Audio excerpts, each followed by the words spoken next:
Nerubians were playable back in Warcraft 3. We had the Crypt Lord class that was iconic and unlike anything else in the game. Remember Anub'arak? Last time these guys were relevant was back in Wrath, but since then we had actually received updates on them even as recent as post Shadowlands. Seeing that their old god minions that rebelled against them, if Yogg-Saron and the old gods broke free, could they call upon them to serve their native purpose? And if a faction rebels, could they join the Horde in the Alliance and become playable? Are playable Nerubians even possible? How would they work with their shape? Could we get a Crypt Lord class with spikes, burrowing underground, and the best tank potential ever? What is going on with the Nerubians? What are they up to? And could we see their return soon?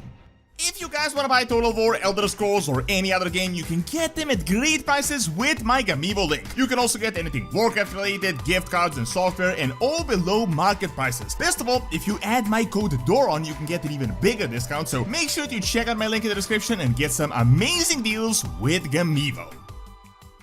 When you really think about it, Nerubians are actually quite strange and a super unique race in WoW. They're actually old god minions, the Akir, just insectoid, mindless beings that waged war and tried to take all of Azeroth in the ages past. They were in a massive, super long war with the trolls thousands of years ago. Ultimately, they were defeated, they split into various groups, one of these groups being the Nerubians. What is really interesting is that these Nerubians, despite settling their kingdom really close to the prison of one of the stronger old gods, Yogg-Saron, at some point in time decided to just completely abandon their ways and to stop following the old gods and to just become independent and do their own thing. We don't really know what led to this, as some parts were retconned, but by this old lore, they just didn't see any point in following the void beings from outside of Azeroth. This actually happened so long ago that by the time of Warcraft 3, many of them thought of them being old god servants was just a legend. It wasn't even true, it wasn't even real. However, as we know, it is real, and in their core, Nerubians are old god minions, just like the Faceless Ones. They went to Northrend, took over Titan facilities, enslaved and destroyed the Titan Tol'vir. Then they were defeated by the Lich King in a really drawn out war, as they were immune to the plague of undeath. They even had some success, but then they dug their tunnels too deep and uncovered Yogg-Saron and his Faceless Ones, their former master, that ultimately destroyed them and led to the demise of their empire.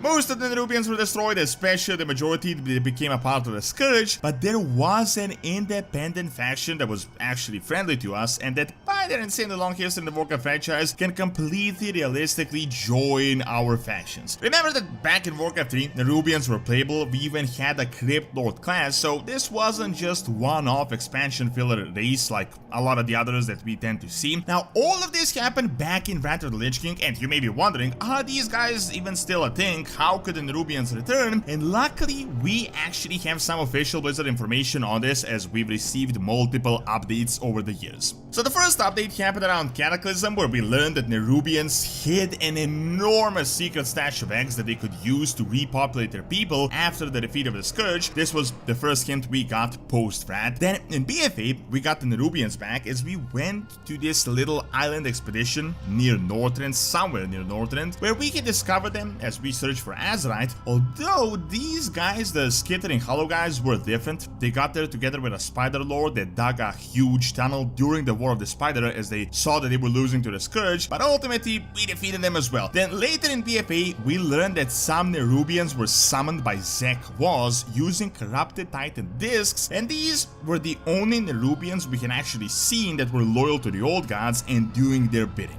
However, most importantly, we got the most up-to-date news, and that was after Shadowlands with the Exploring Northrend book. This was a little bit deflating for all the Nerubian enthusiasts, as by the Cataclysm seed that they had planted, you would expect them to be at their full glory now, but we learned that most of the Nerubian kingdom is still in ruins, some buildings still stand, and the dwarves ran into some Nerubians of the good sort. So by these hints, it is possible that they rebuilt, some of those eggs grew, but all this rebuilding is still in the very early stages. After all, those eggs need time to grow. However, since the Jailer and most of the Scourge actually being destroyed, not just leaders, as was the case in Wrath, I think they now have a much better chance of bringing their empire back.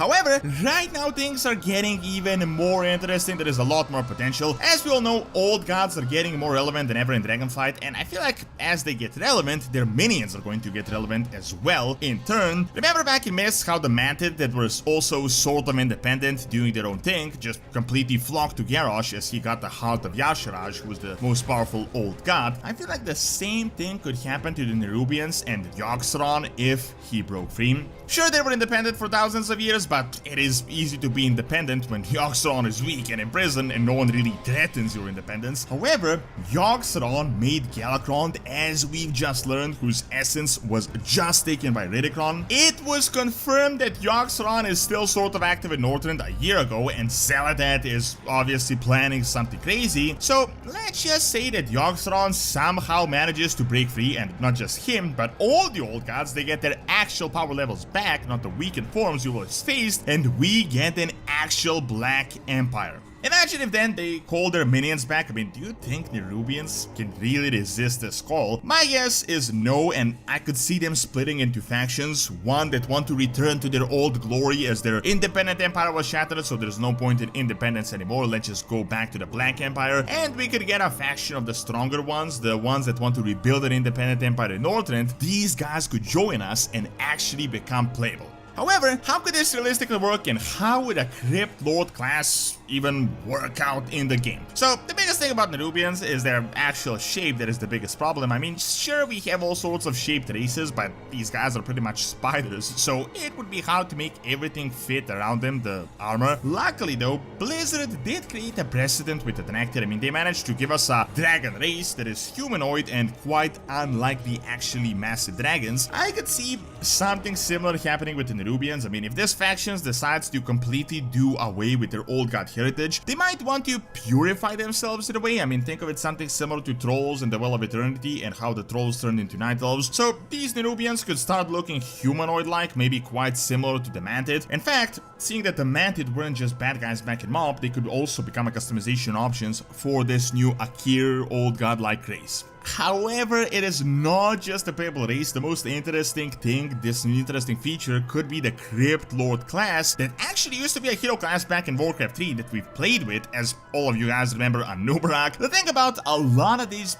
hero classes back from Warcraft 3 was that Blizzard sort of merged them with the existing ones, so Blade Masters were added to Warriors, Beast Masters, Riflemen to Hunters. However, no one really added the Crypt Lords to anything as they're a unique Nerubian class. I mean, it's really hard to replicate. I mean, pretty much just like the Draktyr Evokers. Best of all, they have some of the coolest abilities out there, being able to hide and burrow underground, being able to cast those stunning spikes that could also have AoE damage, and sending all these little bugs as well. In my opinion, this could be like the tank class. I mean, when you think of Anub'arak, you most certainly think of a tank because he looks like what an actual tank would look like if a tank was a spider, as in he can take a lot of damage with his insanely powerful shell. However, other than the Crypt Lord, the Nerubians as a race are actually highly intelligent and really versatile. We've seen everything from regular warriors to spellcasters, venomancers. Most importantly, they're also a really unique Warcraft 3 race that is incredibly deeply rooted in Warcraft lore, so it would be a popular choice to add to the game. I mean, much like the Naga as well. Now, whether they can happen as a playable race, I mean, I can't really say for certain. It is possible if Blizzard wants to do it, but I do feel like if the old gods get relevant, and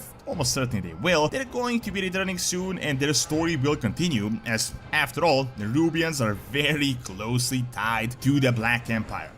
Thank you for watching. Check out the return of the Void Planet of Karesh in the next expansion by clicking on the screen, and check out my second channel for Witcher and Slavic mythology. See you next time!